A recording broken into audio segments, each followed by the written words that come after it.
baby girl less than you. All that I see and I got for ya. I'm a child of the kingdom. I love you like you're my God for ya.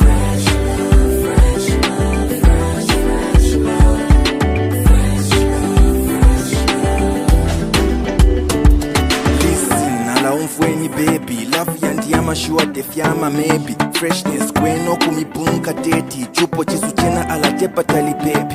Mwale ngirene walele mbuke mfuke, ine oute team fuke mpaka fie papa fish. Hello yet again and welcome to the Love Sunday Show, which is the Love Sunday podcast with your host. My name is Pastor Daniel Musonda Kaira.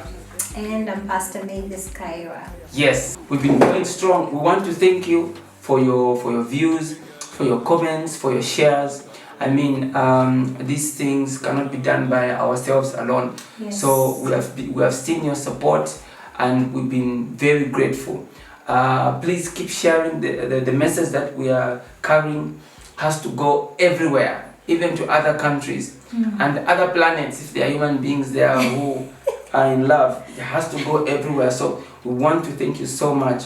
And yet again, we want to tell you to subscribe to the YouTube channel, the Love Sunday Show. Yes, and also subscribe to the podcast channel, which is the Love Sunday Podcast. If you need to catch up on the other episodes that you've been behind on, please check the links in the description and also in the comment section so that you can catch up. Yes. You know, every episode has a new energy and a new message that the Lord wants to communicate. And so today is not different. We are going to delve into something new. Today I want to read. Please. Please. I want to read and I want you to go first. Alright, so I'm picking? Yes, you're picking and I'm going to read. Alright, so we're just going right into it. We're just diving right into it. Yes. Well, let me shuffle them. So remember, the first segment is the Dear Daughter, Dear Son letter segment. There's a letter that we read and then we discuss it a little. We don't go into detail. We just discuss it a little so that you can go to the podcast and listen in full. What's the Nyanja word for Diongo? That's Nyanja. It's not Bemba Diongo. No, it's not. It's not Bemba. No. Unless I stand to be No. There's not such a word in Bemba. Yeah. So my whole high school was a Diongo scam. is Nyanja. Yeah, but Okay, so I've actually picked the letter. Well, it's a number, but the letter because it's dear nine. dear son. All Yes. right. So number 9. it's here. All right, let me just. There you go. Number 9. It reads, Dear son and daughter. I think this one is one of those things you don't expect, but it's there. But Yeah. people think it's not there. But it's there. Ego. Sleeping with each other because you'll be getting engaged or even married soon does not justify fornication. You must still repent and avoid one another. There is no justification for sin. Alright.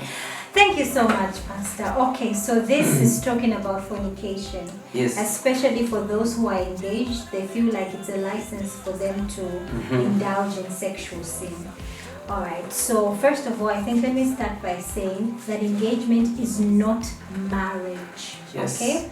The Bible talks about how marriage is that institution which God loves. Not engagement, not courtship, marriage. So you actually have to pass that mark and enter the marriage in order for you to, participate in the joys and the beauties that are reserved for those people who are married. Yes. Okay? The next thing that I'm going to mention is that when we read the Bible, 1 Corinthians 6 verse 18, it gives a very profound instruction. Now, when it comes to sexual sin, you can approach it prayerfully, you can approach it, using all these other beautiful tools and whatnot. But it's very interesting that one particular tool that the Bible has actually provided for this sin is to flee. That's how that scripture actually starts. It says, flee sexual immorality. And you know, it coincides even with what Joseph did when Potiphar's wife was tempting him. All right, he didn't sit down and negotiate with her. He actually ran. This is how come, you know, she even had like a piece of his clothes that she used against him. So he ran. He knew that when it comes to sexual sin, it's no grounds for you to trust in yourself and to trust in your flesh. You have to set healthy boundaries in order for you not to fall into sin. All right? So basically what I'm trying to say is that even when you are engaged, all right, no matter what stage of the engagement, whether you're getting married the following morning, you're getting married, it doesn't matter.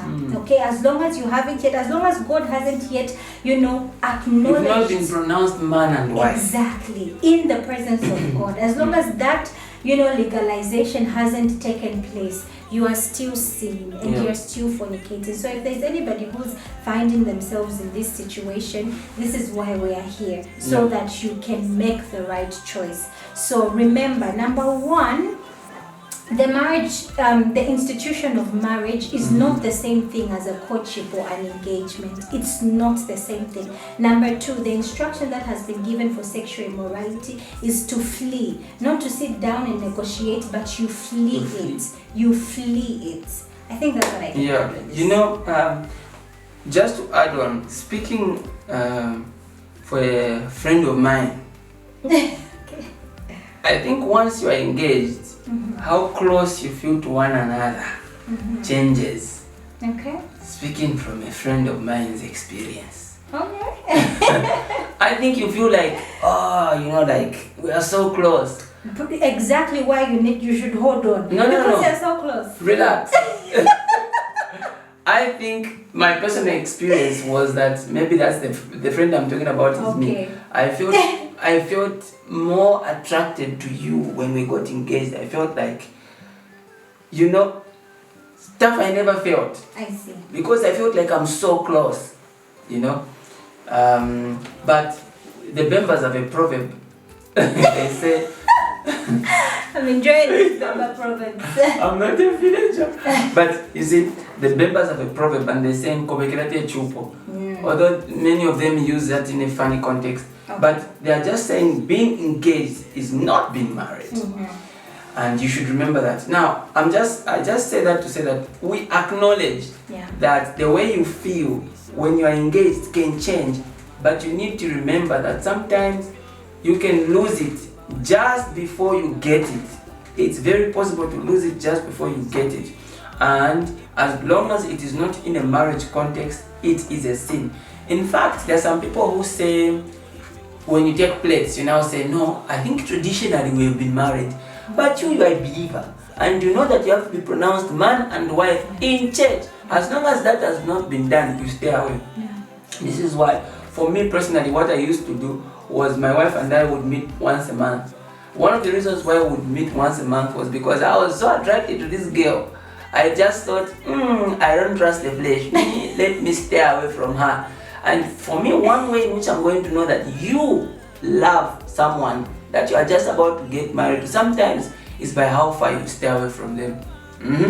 Okay, we're not going to say much. In the podcast, we're going to go into depth on this issue of fornication when people are engaged. It is still a sin. People will still burn in hell for it. Your body is still the temple of the Holy Spirit. Let's do everything that Pastor Nelly said. So, join us on the other side as we look at the Otuneso segment. See you in the next episode. See you.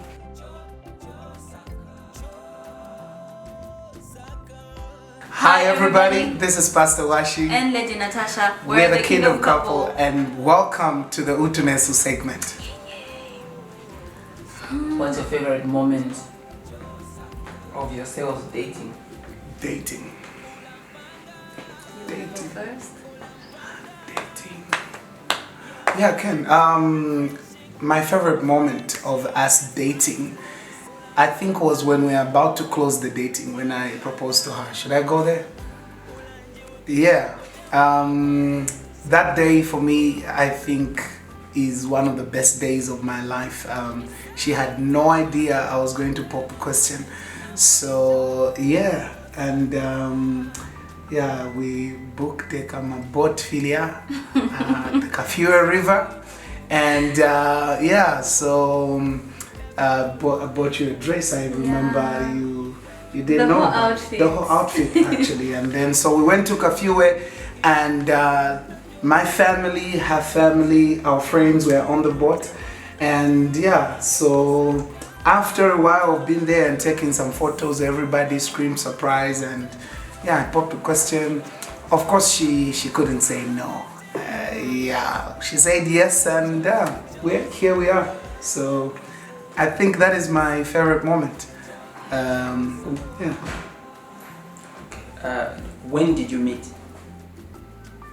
When did we meet? Okay, this one right here is quite funny now because I met him before he met me. So yeah, I first met him in 2015. Yeah. Yes, but I only got to know him like from up close. That was in 2018. Yeah. Yeah. What was your first impression when you met him? Be honest now. Be honest now. My first impression when I met him. Oh my god. Be honest. Well, I was like, oh, that's some fine young man right there. Was that the first meeting? The first meeting, yes, the one in 2015. I was like, that's some fine young man. I was preaching that day. Yes, you were preaching that You were day. crushing on the preacher, the man of God. It's not really like that, but I separated the pastor from the man. You get what I'm saying? So yeah, I was like, yeah, that's some fine young man. And then the second meeting, I didn't really look at him like that. How did you look at him? Are you sure? As a pastor, my mentor, because he started mentoring me from the time we met. Yeah, the second meeting. Yeah. What was your first impression? Did you fall in love with her at first sight? Did I fall in love with her at first sight? No, I did not. Because Why? I think the first time I saw her, she came to the studio. We were recording a song, I think. Yeah, And I needed Takwaba, and I needed a soprano to do it. So when she came for me, I was like, get me the soprano girl, let's record, let's go home. I don't think I liked you very much. I don't think it was love at first sight. It was love after insight. When I now got, yeah? You even used to forget to tell me about rehearsal. Of course, yeah. So like I said, it wasn't love at first sight. It was love after insight. I looked into her. When I found that you are such an amazing person, an amazing woman, then I was like, oh my God, she's so beautiful. Look at her. Look at her. Yeah. How did you know he was the one? How did I know he was the one? Funny enough, I was really at a tough place when I met him the second time, and I just thought myself I was in a place where I was seeking God so much, and I told myself I wasn't gonna date anytime soon. So I was in that period of seeking God, and I started receiving dreams. Yeah, I think one of the dreams was I saw myself walking in a gravel road. It was like a very long gravel road like that, and then he held my hand.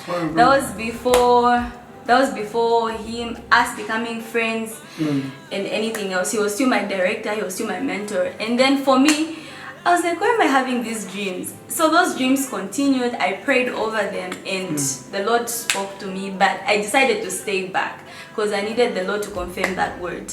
So yeah, that's one of the things that... If God was to speak to a girl about a guy, what should she do? What should she do? I don't think the girl should be in a position to take the first step. Wait first. That's a problem that a lot of people make. I remember I was having a conversation with someone. We were sharing this story, I think at Radio Christian Voice.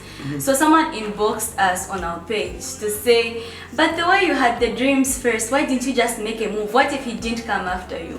Well, if God is the one that has spoken, the same God is still going to speak to your man. That man, if that man is supposed to be in your life, he's still going to speak to the man. So you as a woman, you as a lady, your job is not to pursue a man, but keep on waiting in God and praying to God that he also reveals the same word that he revealed to you. Yeah. Were you not anxious in your waiting? Since you knew he was the one. Was I anxious? Oh, well, I was. Did you have any moments, and would you advise girls to also hear from the Lord? Most definitely. Most definitely. I think that's the best thing ever, because the last time I tried to disobey God, it didn't go well. It didn't go well. So, yeah. You're my mentor. Pastor, how did you know she was the one? How did I know she was the one? I think before I even got praying about it, I think later on when she was in the band, I got to like the woman she was. And then later I started praying over it. I think I was in a very long, what's the word? I was in a relationship for a very long time before I got to be with her. So I said I'm not going to go in without waiting and praying. So I prayed about it, and many things happened. Actually, one of the first people that confirmed it was my mother. When I showed my mother a photo of you, I think I told you, she told me, I just love this girl. I don't know who this girl is.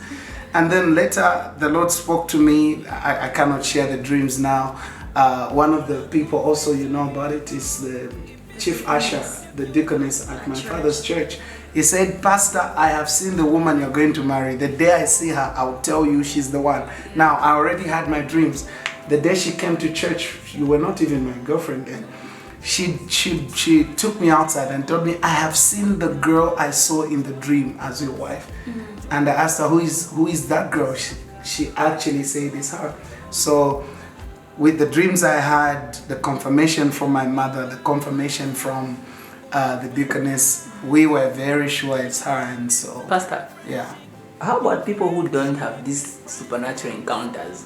Is there a way they can go about knowing the right person? Is it mandatory that people should have the deaconess speak to them? A dream of someone holding your hand? What about like people like me who are not for dreams, but we believe in Jesus and the leading of the Spirit? Are there other ways God can speak to us or move us to the right person? Definitely. I think there are many ways that the Lord may speak to you, and sometimes God does not speak in a voice. He speaks in situations, and sometimes even just in the peace that you have towards a particular person. I want to actually firstly say that you must really like the person that you're going to pursue. And when you do, in that moment you may begin to ask the Lord, and He may not give you a dream or a vision, but you may just have a peace that will come in your heart. But secondly, you need to have people that can give you guidance and godly wisdom around these issues. So you just don't want to say I'm in love and this is it. You want to sort of find wisdom around that, mentors and people that will tell you, hey, I think if you want to get in a relationship, it's this and that, you know. So I think there are many other ways. I've seen people that never had a dream, never had a vision, got married, and things are very, very beautiful for them. So, what would you say to ladies, Mrs. Ntambo? What counsel would you give for ladies in the waiting season? There's no one dating them. They feel like they're of age. They're just there. What should they do? What should a single woman do while they're waiting? I think they need to be complete with themselves. They should have a mentality to say, I don't need another man to complete me. They should first be okay with them being single, being complete. Because one of the things that a lot of ladies get to face is that they think they just need a man to complete them. I know sometimes someone gets tired and they feel like, maybe this man is never really going to come and stuff like that. But a single lady should first be okay with them being single, feel complete. After they feel complete, now they keep on waiting, because what's at the end of that waiting period is something greater than where they are now. So they should first be complete with themselves. Yeah. I have finished my degree, I have the money, I have the car. As a woman, I go to church, I love Jesus, I'm complete. I just don't have a man. Maybe what do you mean by complete? Pastor Washi, what would you want to say about that? Well, I think the thing about getting married is that this might not sound very nice to somebody that has been waiting for a very long time. It will happen when the time is right. Yeah. You can't push it. Yeah. You cannot push that. You might end up in wrong hands. I think what you should do is continue pursuing Jesus. You love Jesus, you can love him even the more. You can get to do many other things that you can do, but also I believe that as you wait, you can position yourself to find a man or to be found by a man. You can position yourself, and by positioning yourself, I really do not mean you should pursue a man, but you should look nice. You should give access to a guy to greet you and say hi. You should wait around after service and say hi to people, and then one of the people will get to see you. So waiting is really not, okay, since I'm waiting on the Lord, I'm just going to leave service and go home. You can position yourself, find yourself among people, and one of those people may see you. But before that happens, continue doing it. Do not pursue a man. It's not for a woman to pursue a man. Pastor Washi, how hard did you work to get Mrs. Dambo? How hard did you work? Did you work hard? Was it straightforward? I'm also asking for guys without game. Like when we look at you, you don't look like you asked the girl out. Maybe you spoke in tongues, then she said, let me interpret. Like that one.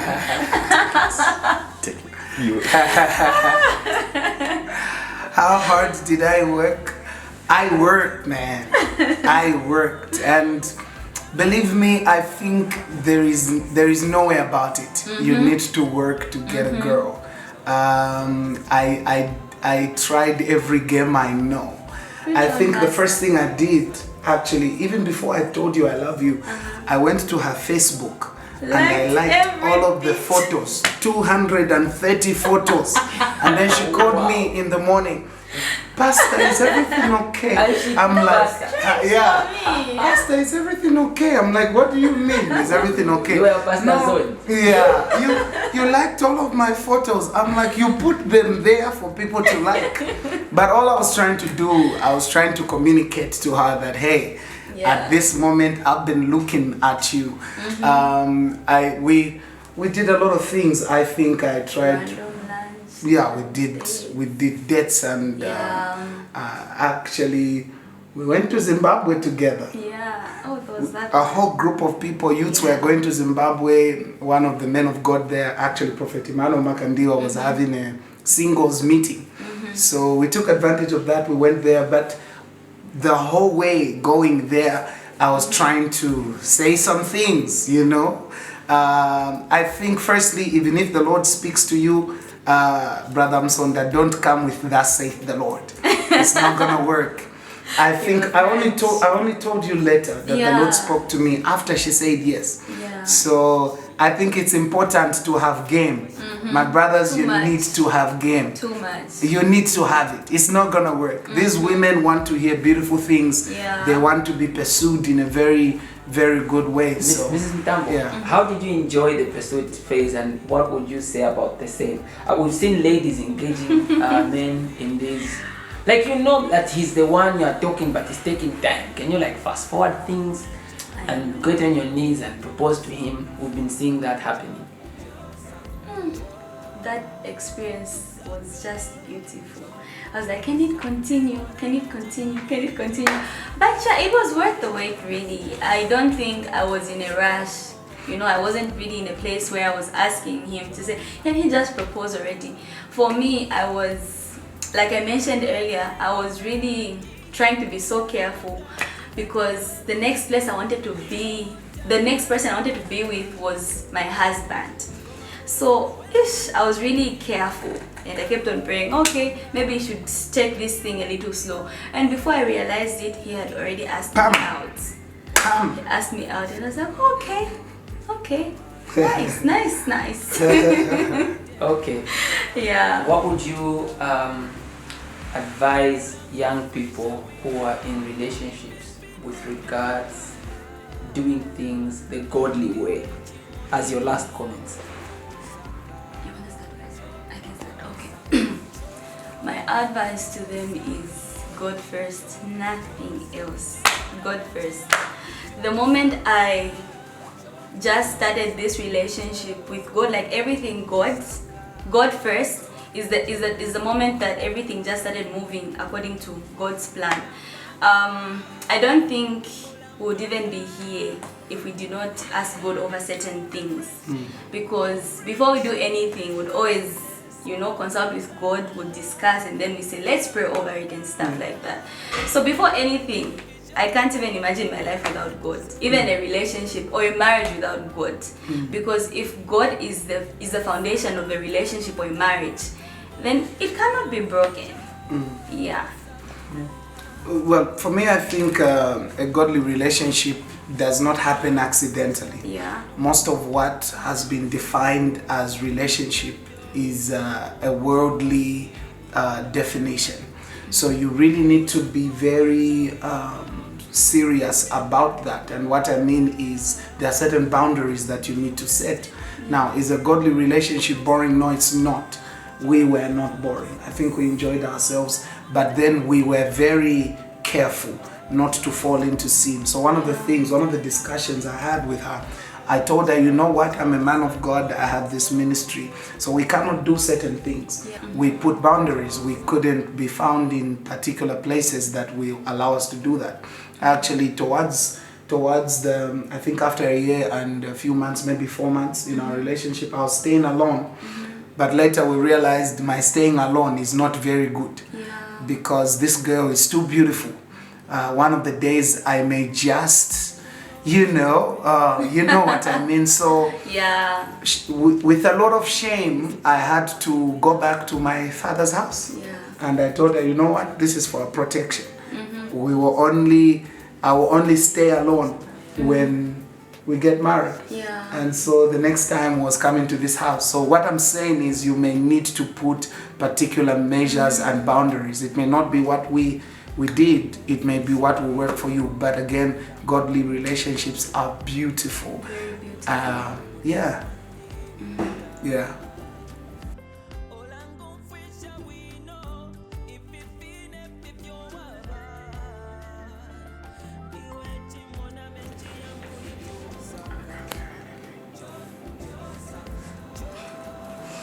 Let's go.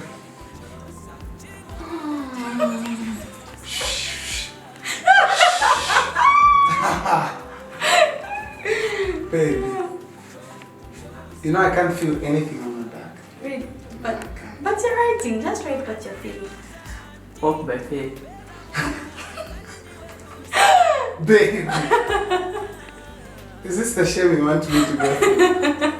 Huh? Okay, let's go. You've already written? Yes. You've written the fourth one? Yes. I think you're A petition isn't. But you get it. I think you want to write my name. Now my name is not for letters. So what do you... I've written.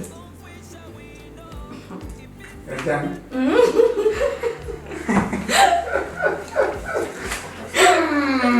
No, baby. Does So I he can't get to see? see?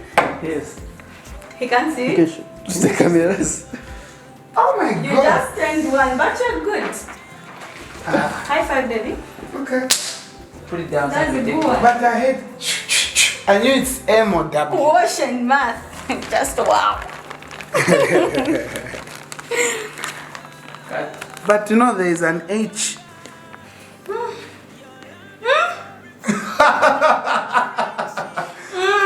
I didn't feel anything. I wasn't feeling anything, even me. Ah, nice. But you are there. You are there.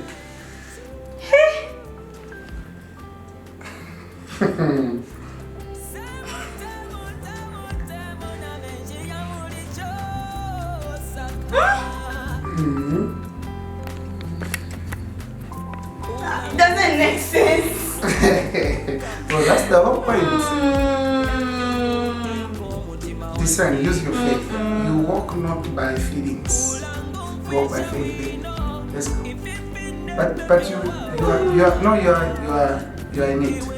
You're not far. You got this. Wait, what number? What number 3? Yes. Okay, let me repeat. Here it is. William. Amazing.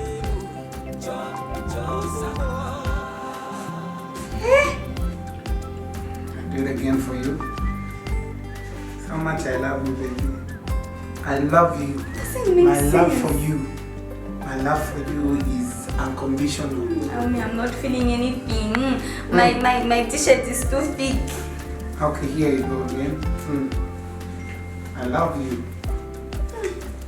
It's not making sense. Just write whatever you're feeling because that's what it is about.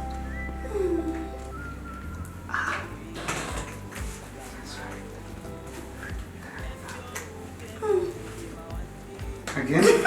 Okay, one last one. By the This. sound. That's good. Are you done? Yeah, she's done. Doesn't make Yeah. sense. Let's see.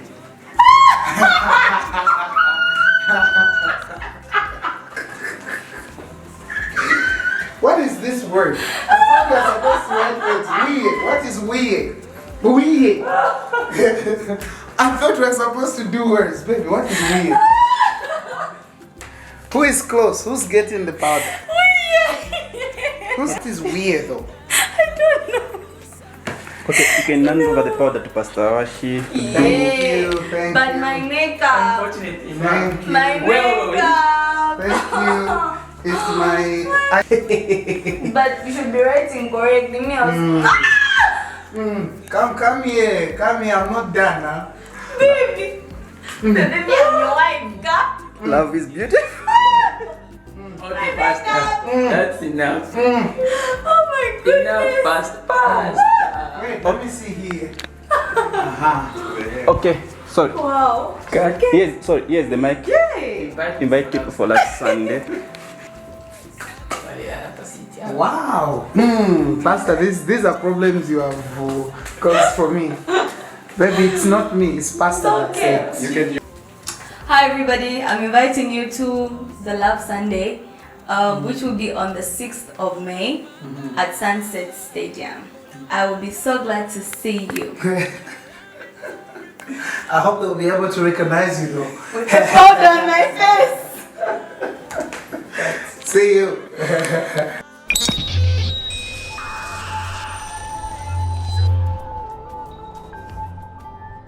What would be your reaction if your friend or best friend told you that she was interested in pursuing a relationship with your ex? You and your ex go to the same church.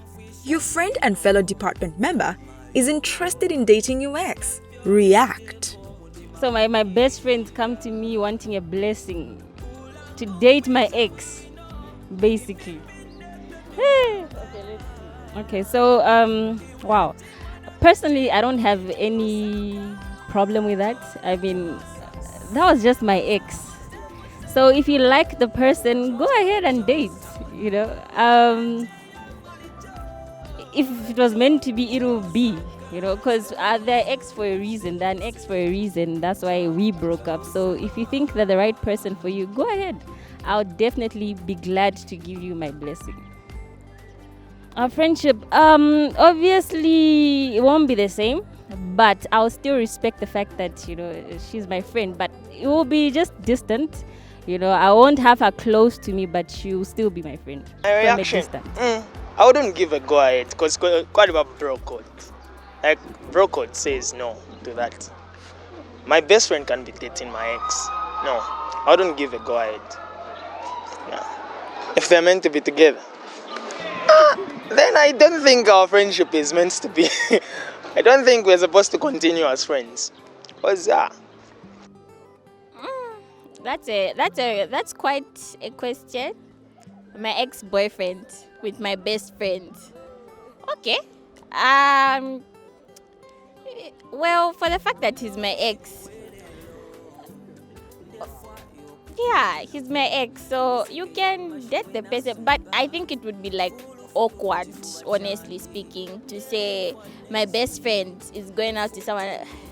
Okay, it depends how long again, how long we've been separated. But again, okay, you know what? Date the person. Maybe you can handle him better than I did. Yeah, that's what I can say. Because she knows she's my best friend, so she knows what we went through. She knows the gist of the situation. So if she wants to date the person, she can go ahead. Yeah, it will be a bit weird, but they are your ex for a reason, so that's what I can say. I think it's hard to say because you're not there. So I can say it will be the same or it won't be the same. But I don't think it will be the same. That's my assumption. For me, in my opinion, a lot of things happen in life. So I'll just take it as that it's life. So I don't think I would have a problem with it. If he's actually found love and he sees that, he can actually live with my ex, for the rest of his life, if he's intending to get married to her, yeah, I'd be okay with it. That's me. Yeah, I don't know with other people. I'm sure other people have different opinions. Yeah, but for me, I would be okay. But the relationship with my best friend I think there would be a distance. There would be a bit of a distance. We wouldn't be as close as we used to be before.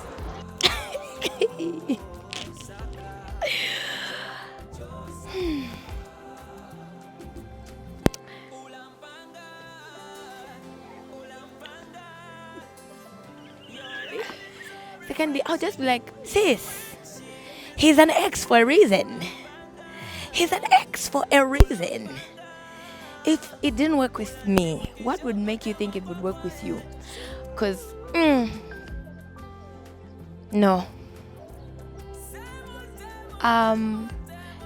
Honestly, not really. Not really. But I would pray for her. They already started things. Like there's already something there. Like they've already invested, I can say. Because asking for an advice from me, but okay. They like already started things. Like all I can say is okay, I can tell her to chill before taking everything far. Like I feel like there's is it confusion there? I don't know if she's I think she's like a bit confused or something, or I don't know if it wouldn't bother me because there's like completely no tie with my ex. At this point my ex is just a brethren, like just a soul. When I look at the ex, it's just a soul, so I'll tell my best friend, yeah, go ahead, as long as the Lord is leading you, because not only did I move on from the relationship I had with my ex, but I dealt with it, there's nothing there. So yeah, that's fine. And also because I'm in a relationship, so obviously there's literally nothing there. Let me even call my girlfriend to say hi. Babe, come and say hi. Hi. All right. Okay, wait. Okay, so I think my first reaction would be, well, why? How? Like, I feel it's okay to like let go of some things, but knowing that she's my best friend and my ex is asking her out, it's so awkward. Honestly, I think I can just go like I'm not with this. Yeah. Japwavi. If my best friend would go for my ex, I think that will have a serious impact maybe on our friendship. But if maybe, let's say, something that is destined for them to be, then so be it. But that will have an impact on our friendship, because there would have been some things that maybe happened in the relationship where I was with the person, and maybe if they start to repeat themselves in the same relationship, he'll start coming back for me for advice, and it's like manje ni maseti manje ambayo. So I think the best thing to do is I wouldn't really advise him to go for that person. Yeah, I think that's for me. I don't know what I would say, but the talking stage starts and they want to take it to the next level. And this is my best friend whom I shared my hurting moments with. I don't think it's really okay. I think if she had seen what I passed through and I told her about my issues, I think she should, at least because she's my best friend, at least she shouldn't go for my ex. I mean, there are many guys. I don't think it's really okay. Yeah, especially that they're already on a talking stage and she wants to take it further. It means it started a long time and she still didn't even tell me. So it means she knew that kind of my reaction wouldn't be okay about it. That one can be... I think them, like my friend, knowing that I once went with that girl, and yeah, we used to talk, and when I have some problems, I used to tell my best friend, about my problems. So I wouldn't think that he would do such a thing, but mysteriously, they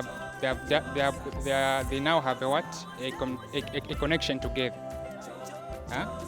They now have a connection together. So I wouldn't think it could be even appropriate for them to start doing the same. I wouldn't advise my friend to do that, because azankala munga ni Judas manje balast. It'll be just like a Judas. It's like I told Jim that it's like I passed through a situation whereby I ate something and then I became sick, and then also you want to eat the same thing, so which means you don't have wisdom. So just don't do it. That can be my advice for my friend. Just don't do it. I would strongly advise him not to go for her, because it will distort the friendship that we've built for a long time. I would just tell him no. Ha! My ex. First of all, I'll slap you, my friend. Why are you going for my ex? No, I'm joking. I won't slap you. But why should it be my ex? Oh, that's a lot to take in, first of all. I think I wouldn't give her my blessing, to be honest. That's my ex. I had a relationship with that person. So I respect my best friend to also respect that. And also, I feel like our friendship is going to be a little bit questioned now because I'm going to be like, why are you going for my ex? There's so many guys in this world. Why should it be my ex?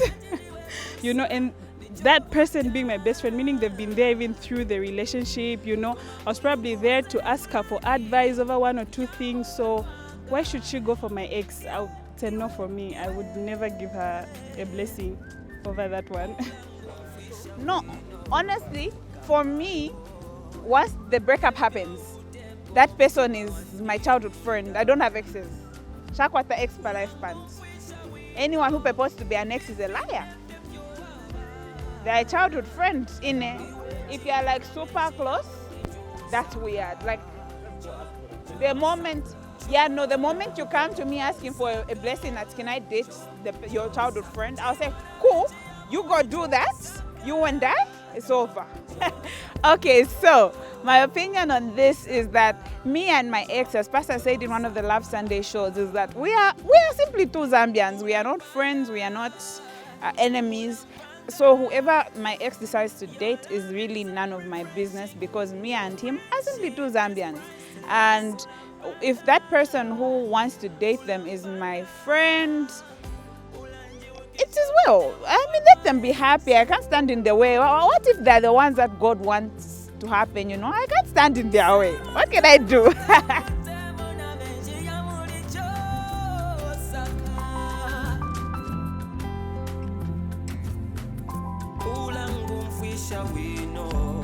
Kama yo, efyo ute ko mutima wangi.